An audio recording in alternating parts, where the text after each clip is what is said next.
Assalamualaikum warahmatullahi wabarakatuh. Perkenankan kami di sini ingin mendiskusikan artikel yang kami buat pada minggu lalu, yaitu tentang pembelajaran masa pandemi COVID-19 dengan metode diskusi panel. Kita akhir-akhir ini tak asing dengan wabah virus corona. Apa sih wabah virus corona itu? Virus corona adalah keluarga jenis virus yang bisa menyebabkan penyakit yang ringan seperti flu biasa hingga parah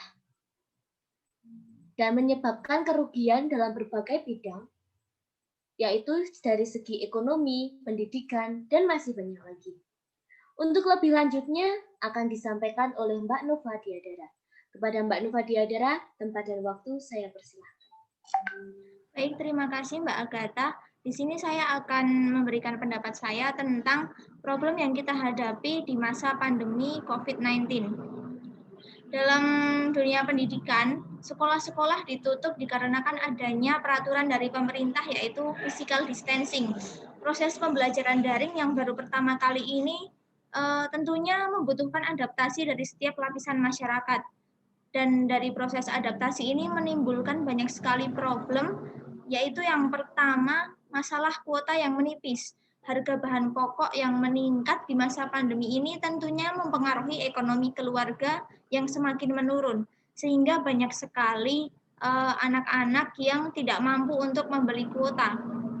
Kemudian masalah yang kedua adalah gawai atau smartphone yang tidak memadai untuk mengikuti proses pembelajaran daring.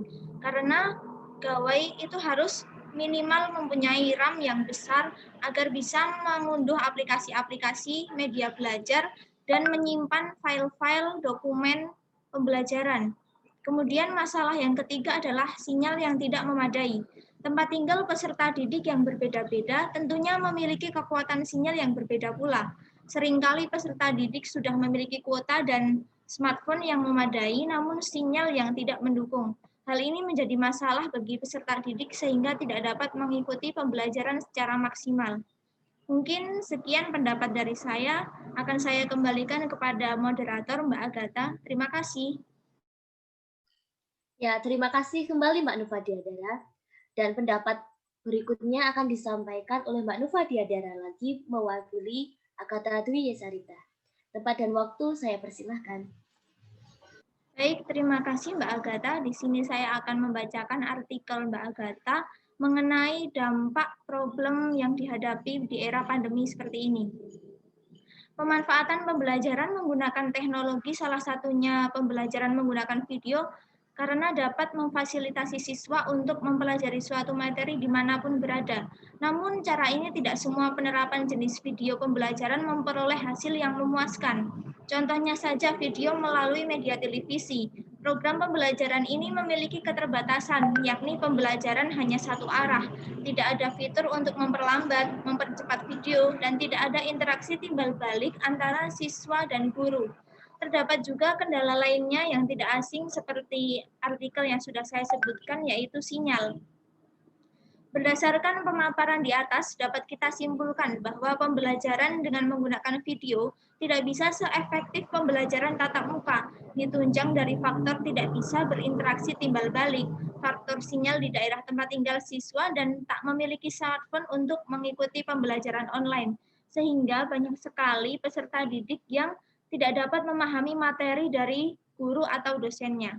Mungkin sekian materi dari Mbak Agatha yang dapat saya sampaikan. Saya kembalikan kepada moderator. Terima kasih. Terima kasih Mbak Nova Diadara dan materi selanjutnya akan disampaikan oleh Mbak Septania. Kepada Mbak Septania, tempat dan waktu saya persilahkan.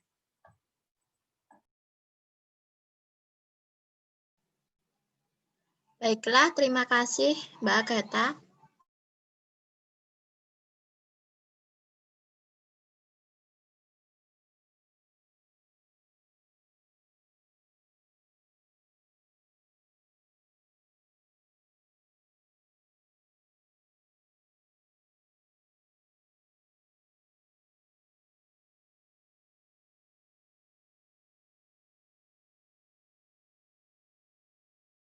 Mempengaruhi guru dalam memanajemen waktu, kelas, dan pembelajarannya. Kan waktu dan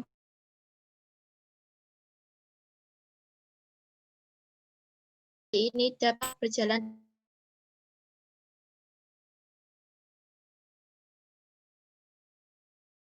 bisa dikatakan evaluasi siswa, efisiensi guru, dan tetap berkarya dengan kreatif meskipun melalui media dan sumber belajar online. Guru pun aktif dalam mengolah materi yang akan disampaikan dan memberi tugas yang membuat siswanya bertanya aktif kepada guru, teman sekelas, maupun orang tua. Kita berharap keefektifan setara dengan pembelajaran offline seperti biasa. Penggunaan alat elektronik seperti gadget dadai yang sejatinya dapat mempengaruhi fisik dan psikis kita semua. Pemerintah bantu penyediaan bantuan kuota gratis agar keefektifan pembelajaran di masa pandemi ini berjalan dengan lancar. Tentunya kita semua berharap agar pandemi ini segera berakhir. Terima kasih, itu saja yang dapat saya sampaikan dari artikelnya.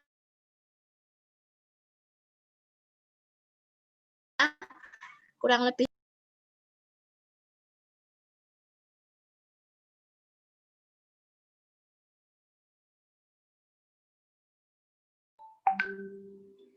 Terima kasih Mbak Septania atas materi yang telah Anda sampaikan. Nah, selanjutnya materi yang akan disampaikan oleh Mbak Anissa Nurul Cahya. Kepada Mbak Anissa Nurul Cahya, tempat dan waktu saya persilakan. Baik, terima kasih Mbak Agatha.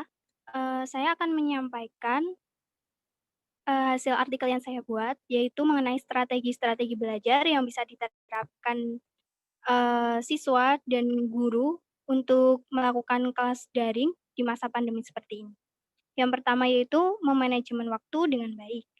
Memanajemen waktu di saat belajar daring harus diterapkan dengan efektif karena itu akan menentukan kualitas belajar kita, di mana kita harus belajar sesuai jadwal yang sudah ditentukan dan juga menjalankan tugas untuk memenuhi apa yang sudah diberikan oleh guru.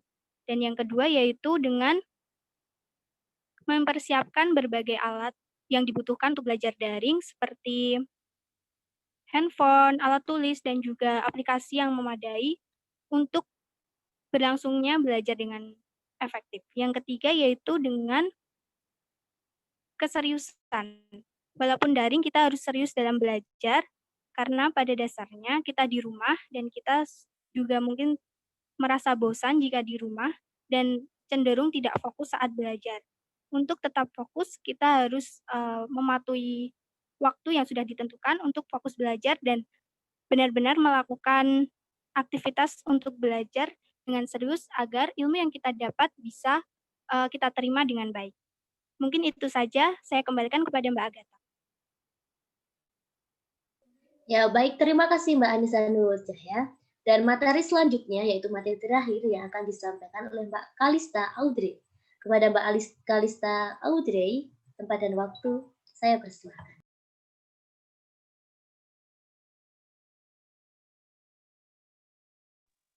Baik, terima kasih Mbak Agatha. Di sini saya akan membacakan artikel saya, yaitu penggunaan teknologi dalam pembelajaran daring di era pandemi. Berbicara mengenai pembelajaran jarak jauh atau daring, maka pentingnya penguasaan ilmu teknologi bagi seorang guru agar pembelajaran jarak jauh tetap berjalan dengan efektif di saat pandemi seperti ini. Proses belajar mengajar dilakukan secara daring mulai dari penyampaian materi, diskusi, hingga ujian tatap muka secara langsung yang difasilitasi media teknologi, baik itu platform e-learning yang dikembangkan oleh lembaga pendidikan itu sendiri, ataupun dengan aplikasi yang dikembangkan oleh perusahaan-perusahaan teknologi seperti Zoom Meet, Google Meet, dan Google Classroom, dan sebagainya. Dengan adanya kegiatan KBM secara daring tersebut, baik guru ataupun siswa dituntut agar memiliki kemampuan untuk menguasai di bidang teknologi pembelajaran secara digital sebagai kebutuhan bagi mereka. Tuntutan tersebut dan dengan menggunakan media teknologi seperti Google Meet, Zoom, dan sebagainya membuat guru atau siswa secara tidak langsung semakin menguasai kemampuan dalam teknologi pembelajaran. Setelah guru menguasai teknologi pembelajaran, maka akan dapat membuat metode pembelajaran baru dengan adanya teknologi tersebut. Misalnya, guru membuat konten kreatif dengan membuat video pembelajaran sebagai bahannya, dan siswa pun juga yang belajar dari rumah tidak mudah bosan dengan adanya metode tersebut. Baik, sekian artikel yang dapat saya bacakan. Saya kembalikan ke moderator, Mbak Agatha. Terima kasih. Terima kasih Mbak Kalista Audrey. Nah, diskusi pada pagi hari ini telah usai. Nah, dapat kita simpulkan bahwa harusnya antara guru, murid, dan mahasiswa ataupun dosen harus bisa menghadapi segala tantangan, maupun memecahkan masalah dan menemukan solusi pada keadaan atau kondisi tak terduga, seperti sinyal yang hilang, tidak mempunyai handphone, dan masih banyak lagi. Nah, kami tutup. Jika banyak kesalahan kelompok kami minta maaf sebesar-besarnya. Kami akhiri. Wassalamualaikum warahmatullahi wabarakatuh. Terima kasih.